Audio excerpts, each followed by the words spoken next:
When drying corn husk, whether you're drying them by hanging them, spreading them out outdoors somewhere in a rack, or in your oven to dry them more rapidly, you need to always take the husk and spread it out so nothing is stuck together. Just kind of pull it apart like you would ribbon that you're going to curl at the ends.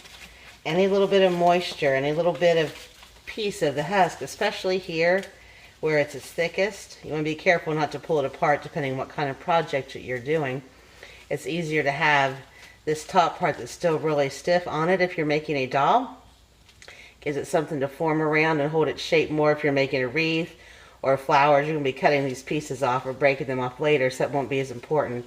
But it does keep the pieces together, less likely to blow in the wind or scatter when you're hang drying. But any little bit of moisture left in the corn husk will over time cause mildew and to ruin your whole project.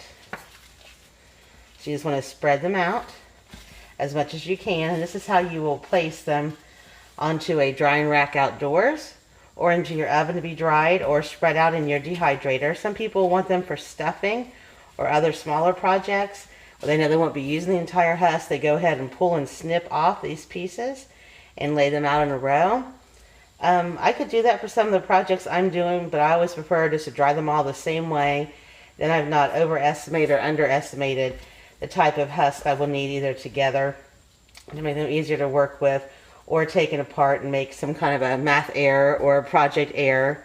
Or you can just change your mind about what you're going to do and say, boy, I wish I hadn't taken them all apart because now I need a whole one. If you're going to hang dry it, got some extra thread here that came a part of an auction box of goods. It was for a serger, which I do not have. It's nice sturdy thread. You can use sewing thread. You can use a bit of twine. Craft twine, baling twine, whatever you have laying around, but you're going to take it around the top part once.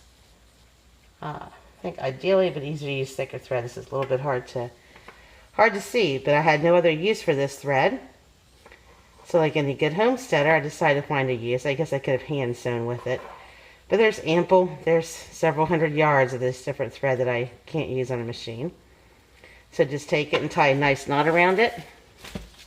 Flip it over. Tie another nice tight knot. Sorry, it's taking a little longer than expected. This thread is nice and sturdy, but it's kind of a light flesh tone, which makes it hard to see. And once you have your knots tied,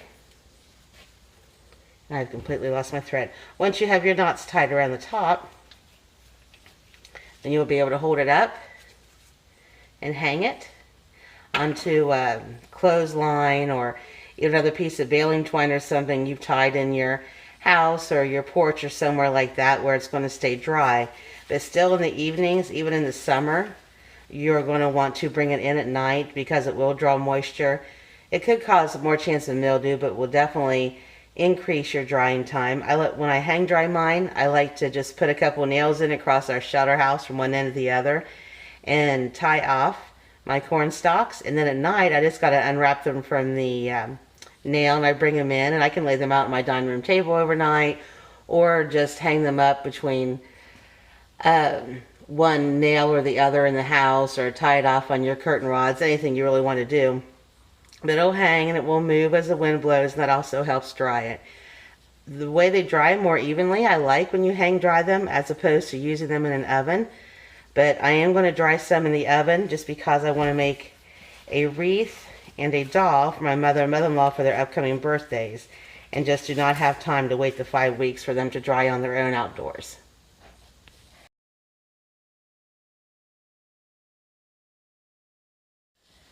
As you can see, I'm setting my oven up to dry some corn husk. I am doing it in here because it vastly speeds up the process. If you want to put a baking sheet at the bottom of your stove, you can do that, or you can even lay them out on a drying rack or a drying rack and a baking sheet.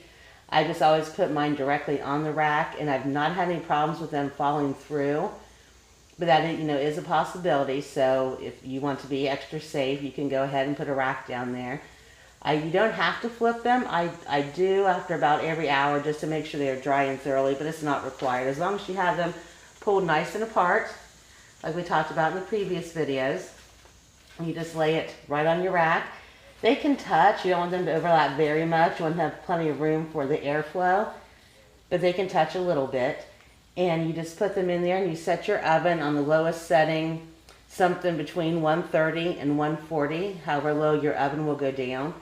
A dehydrator is ideal for this. If you're only doing a couple of husks, that would be an energy saver, and you would still get them dried just as quickly. But I'm doing about 6 dozen husks overall, so I'm not going to be using just my dehydrator.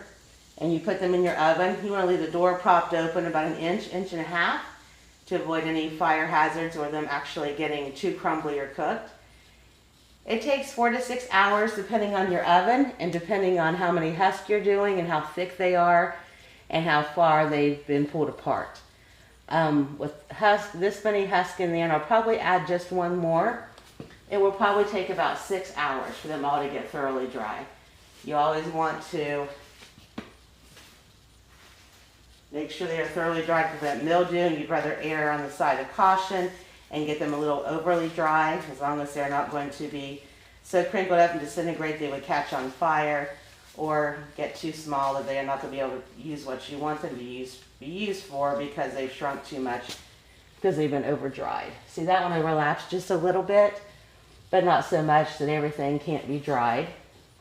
Just from around here a little bit. You just need to check on them about once every hour while you're doing it. And like I said, it's a good idea to flip them around, but you don't have to. They should dry evenly as long as they're fanned out adequately.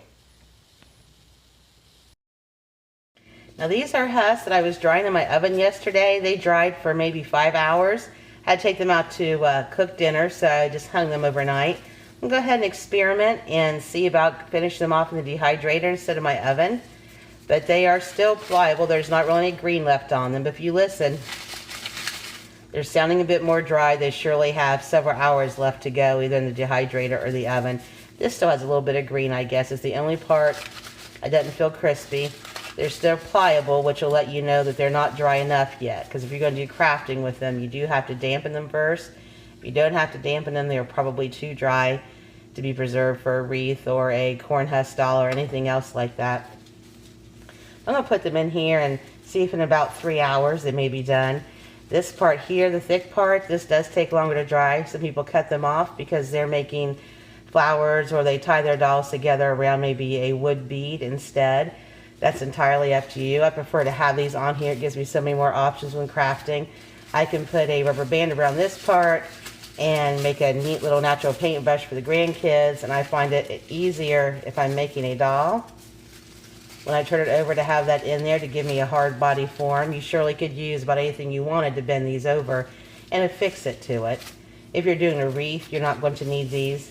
Depending on the wreath, you're doing some kind of other table display, you might like to have this on here to stick it down into some those foam blocks you can get, I'd say from the Dollar Tree. That's where I get them. They're much cheaper there, to have it stand up and maybe put some waxed corn cobs in there, make some kind of neat setting.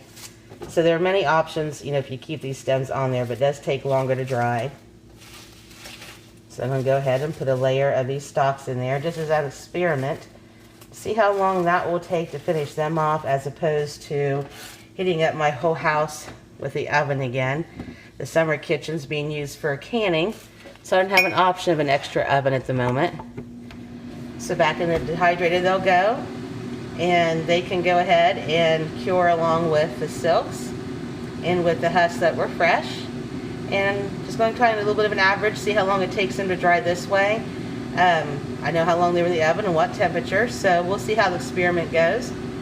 And once I know the results, maybe I'll update this article with a photo or add something into the comments section to let you know which way seems to be quicker and more energy efficient.